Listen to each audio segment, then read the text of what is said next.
नमस्कार, मैं प्रिया राज। आप देख रहे हैं एक न्यूज़ 24। देश के प्रधानमंत्री नरेंद्र मोदी लगातार कई कार्यों को सामने रखते हैं और ये चर्चा का विषय बन जाता है, क्योंकि देश के प्रधानमंत्री नरेंद्र मोदी तीसरी बार प्रधानमंत्री बने हैं और इस बार वो कार्यों की इतनी संलिप्तता के साथ करना शुरू कर दिए हैं कि चर्चा का विषय बनना लाजमी हो गया है। इस बीच सवाल उठ रहा है कि जहां 2025 का बिहार विधानसभा चुनाव है, इस बीच तमाम पार्टी कहीं ना कहीं वोट बैंक साधने की कोशिश कर रही है, तो दूसरी तरफ प्रधानमंत्री नरेंद्र मोदी जहां दिल्ली विधानसभा परिणाम को जीत हासिल करके खुशियां मना रहे थे, तो दूसरी तरफ अब वो नए कार्यों को और नए योजनाओं को धरातल पर लाए हैं और महिलाओं के लिए बड़ी बात कह दी है। जब भी नरेंद्र मोदी अपने मन की बात एपिसोड में बातों को सामने रखते हैं, तो ना सिर्फ वो एंटरप्रेन्योरशिप बल्कि तमाम ऐसे मुद्दे हैं जो कहीं ना कहीं विकास में प्रज्वलता को दर्शाता है, उन मुद्दों पर बातचीत करते हैं। और फिर से एक बार उन्होंने बड़ी बात कह दी है, जो चर्चा का विषय के साथ साथ विकास का जीता जागता उदाहरण माना जा रहा है। तो सबसे पहले हम आपको बताएंगे कि मन की बात एपिसोड्स में कौन कौन वो मुद्दे रहे जो सबसे खास माने जा रहे हैं और इसका असर बिहार विधानसभा चुनाव पर भी पड़ने वाले हैं। हर महीने की तरह प्रधानमंत्री नरेंद्र मोदी ने अपने रेडियो कार्यक्रम मन की बात के जरिए देश को संबोधित किया। इस मन की बात में उन्होंने युवाओं और नारी शक्ति की बात की। उन्होंने महिला दिवस पर एक नई पहल का भी ऐलान किया। उन्होंने इसरो और स्पेस सेक्टर को लेकर कहा कि इसरो की सफलताओं का दायरा काफी बड़ा है। दूसरे देशों की बात कही तो बहुत सारे सैटेलाइट्स इसरो भेज चुका है।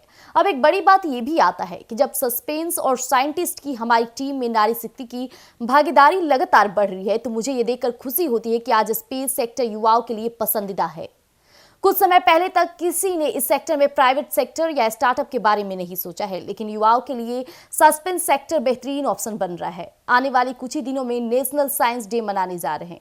अब हमारे बच्चों और युवाओं का साइंस में इंटरेस्ट और पैशन होना बहुत मायने रखता है। इसे लेकर मेरे पास एक विचार है जिसे आप one day as a scientist कह सकते हैं।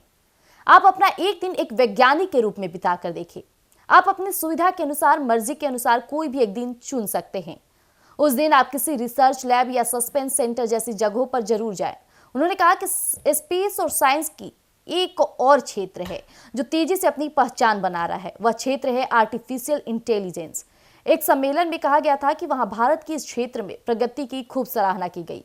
हमारे देश में लोग एआई का उपयोग किस तरह से हो रहा है, इसके कई मामले देखने को मिले। तेलंगाना में एक स्कूल में शिक्षक ने एआई टूल की मदद से कोलामी भाषा में एक गाना कंपोज कर दिया। वे एआई के उपयोग से कई भाषाओं में गीत तैयार कर रहे हैं।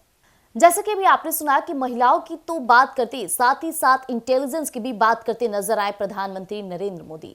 महिलाओं को सशक्त करने की बातें उन्होंने एआई इंटेलिजेंस की बातें करते रखी कि जहां एक स्कूल में देखा गया कि किस तरह से एक महिला एआई का उपयोग करके उन्होंने कई भाषाओं में ऐसे गाने को तैयार की जो स्कूल में विकास को आगे बढ़ाते नजर आ रहा है। इस बीच सवाल उठता है कि आप एक दिन अपने पसंदीदा तारीख और एक दिन वो जरूर चुने जिस दिन आप किसी लैबोरेटरी साइंस जाए, वहां पे अपने दिमागों के साथ साथ आप जो भी सोचते हैं उस पर कार्य करें और नए इंटेलिजेंस का प्रयोग करें, जो कहीं ना कहीं आने वाले भविष्य में विकास का जीता जागता उदाहरण बनने वाला है। तो ऐसे अपडेट्स के साथ हमारे साथ जुड़े रहिएगा एक न्यूज़ 24 पर। दीजिएगा इजाजत। धन्यवाद।